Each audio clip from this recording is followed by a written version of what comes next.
The fox had weighed almost nothing on the journey down the mountain-side, but as the monk turned to walk back up the mountain, he found the body seemed to get heavier and heavier. A soft mist had descended upon the mountain-side, blurring the edges of things. The monk placed one foot in front of the other, and he walked back up the mountain. He wondered if he were doing the right thing, helping the fox. He did not know, but he knew that he could not abandon her. He had to try. It was late in the afternoon by the time the monk reached the temple he had left early that morning. Autumn mists hung like cobwebs or strands of raw silk across the mountain-side, and the encroaching twilight made the world feel doubly dreamlike. Even the temple, in which the monk had spent the last 8 years, seemed ghost-like as he entered it, as if it were somehow now an imaginary place. The brazier was almost cold. The monk added charcoal to it, and he cooked his rice over it, roasting some thinly sliced gourd to accompany it. Then he made his evening devotions, although he made them with slightly less enthusiasm than usual. It is one thing to pray, it is another to pray to entities who might not only be listening, but who will search you out on the road and beat you across the head with sticks if you say something that offends them. In the flickering light of the brazier, the monk experienced a strange illusion. It occurred to him that a scrap of his shadow was missing, gone, as if it had been torn away. The fox slept like a dead thing. The fox was so small. He ran his hands across the softness of her fur. Then he inspected the strip of parchment that Benzuru Harada had given him. He could not read what was written there. The characters seemed to twist and shimmer as he looked at them, like characters in a dream. The monk put the fox in his robe, so the heat of his body would keep her warm, and perhaps keep her alive. He lay down on his sleeping mat, and placed the slip of paper beneath his pillow, and, worn out from his walk first down the mountain and then up the mountain, he slept. Chapter 5. To begin, darkness. In the darkness, a light flickered into being, then another, and another. The lights were moving. They were fireflies, first a handful, then a swarm, and then hundreds and thousands of fireflies glittered with their cold fire in the darkness. It reminded the monk of a river of stars, or a bridge of stars, or a ribbon, twining away into the darkness, insubstantial and glimmering, and it was along this ribbon that the monk began to walk. In his hand he was holding a scrap of paper, which glowed even more brightly than the fireflies. As he walked, the fireflies, which had been flickering on and off, began to fall away, to drop and to tumble like camellia blossoms. The monk tumbled with them. He realized as he fell that he was not falling through fireflies, but through the Milky Way, the river of the gods that passes through the night sky. He landed gently on a barren plain of rock, malachite green. He scrambled to his feet. He began to walk across the glassy green plain. In his dream he was wearing huge wooden sandals, of the kind that are worn in the rainy season, to keep a person high up and out of the mud. As he walked, the wooden sandals were worn down and worn away, and soon he was walking in his bare feet across the plain, which was sharp as 100 knives, and the blood ran from the soles of his feet, leaving red footprints behind him. He walked through a plain of monstrous bones, jagged and shattered and inhuman. He walked through a swamp, which was hot and wet, and the air was filled with biting gnats and midges smaller than the eye could see, which settled on his skin and at the corners of his eyes and stung him, raising welts where they bit his skin. Soon the air was black with the creatures. His strip of paper shone brightly, and he held it high in front of him, and he kept walking. And then he was through the swamp. He spat the last of the midges back from the back of his throat, and wiped them from his eyes.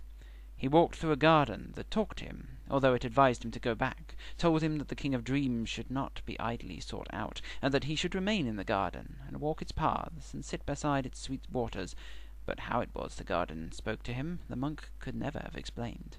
He left the garden with regret, and he walked on. He saw that he was standing in front of 2 houses, next to each other, and there were 2 men sitting in the veranda of one of the houses, fishing with lines in the pond below.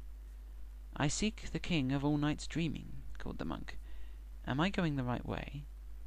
"How can you not go to him," asked the first of the men, "when all the ways are his?"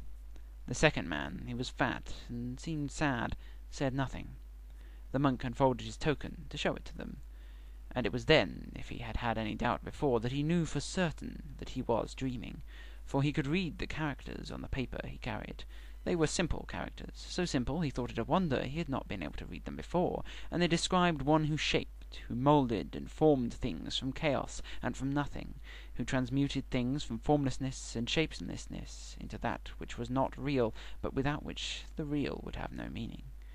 The second man sneezed to attract the monk's attention, and then he pointed, almost as if accidentally, to a specific hill. The monk bowed his thanks and walked toward the hill. Looking back as he reached the hill, he saw that the fat man was now floating, face down in the fish pond, and his murderer was looking down at him from the balcony of his house. When he was halfway up the hill, he looked back one more time, and saw that the house had gone, and the men, and the pool, and where it had been there was nothing more than a graveyard. Ahead of him was a huge house, built to be perfectly one with its surroundings, for it was at once a shrine and a castle and a home. It was a place of waterfalls and gardens, of painted screens and elegant curving roofs. He could not tell if it was one house or 100 houses. He saw courtyards and orchards and trees, spring blossoms and autumn leaves and summer fruit all grew beside each other on the trees of the strange garden. Bright birds sang from those trees. They were of blues and reds, so vivid that they seemed like flying flowers, and the songs they sang were passing strange. The monk had never seen a place like it. There was a carved gate, made of golden wood, with strange beasts carved upon it, and the monk went to the gate and beat a small gong that hung there. The gong was soundless, but he was certain those who needed to know that he was there knew it. The gate shifted and changed, and a many-coloured creature stood in front of him, a monstrous bird with a head like a lion's, sharp teeth, a snake's tail, and huge wings. It was an enormous Itsumari, a creature from legends.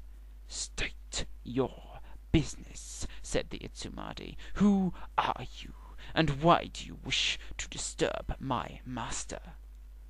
"This place is so beautiful," said the monk, "and its beauty is only increased by knowing that when I wake all other places will be lacking, for they will not be this palace. Do I truly stand in the gardens of the palace of the King of Dreams?" His words were gentle, but they carried a rebuke to the gatekeeper, for even a monster from legend should remember certain civilities. "This is indeed the palace of dreams," growled the Itsumari. "Tell me what you wish, or I shall eat you." The monk extended his hand to show the Itsumari the slip of paper he had been given. It blazed with its own light. The Itsumari lowered his head and grunted. "I did not know," it said. "I thought you were but a dreamer." The monk became aware at this time that someone was watching him from high in a black pine tree. The watcher was a raven, huge, black, and dark, and when it saw that it was observed, it flew down to the monk with huge flapping motions, landing on the path a little way in front of him. "Follow me," said the raven, in a voice like two stones grinding together. "Will you take me to the King of Dreams?" asked the monk. "You would not seek to question a poem, or a falling leaf, or the mist on the mountain top," said the raven. "Why, then, do you question me?" The house was like a maze, and the monk followed the raven through twilight galleries and pavilions, strange and austere, through passages formed of screens, beside calm pools and perfect rocks and stones they walked, and the monk always following the bird. "From your reply," said the monk, "I presume that you are a poet." "I serve the King of all Night's Dreaming," said the bird, "and I do his bidding." It flapped its wings and fluttered up to land on a screen so that it was level with the monk's head. "But you are correct. Once I was a poet, and like all poets, I spent too long in the Kingdom of Dreams." The raven ushered the monk into a room decorated with painted screens. There was a raised dais at one end of the room, and upon the dais sat a wooden chair inlaid with mother of pearl. It was a perfect chair, of simplicity and strangeness, and the monk knew that this must be the throne of the King of Dreams. "Wait here," said the raven, and then it strutted from the room like a proud old courtier. The monk stood nervously in the throne-room, and he waited for the arrival of the King of Dreams. In the monk's imagination, the King of Dreams became an old man with a long beard and fingernails, and then he looked like the Buddha Amida, and then he became a demon, half man and half dragon. His eye was caught by the painted screens that bounded the room. As long as he looked at them, they remained frozen and still, but when he took his eyes away and looked back, he would see things that he had not seen before. Creatures would have moved when he looked away. Tales would end and new tales begin. One moment he was alone in the throne room, eyeing the painted screens, and then he was no longer alone, and the King of Dreams sat in the chair upon the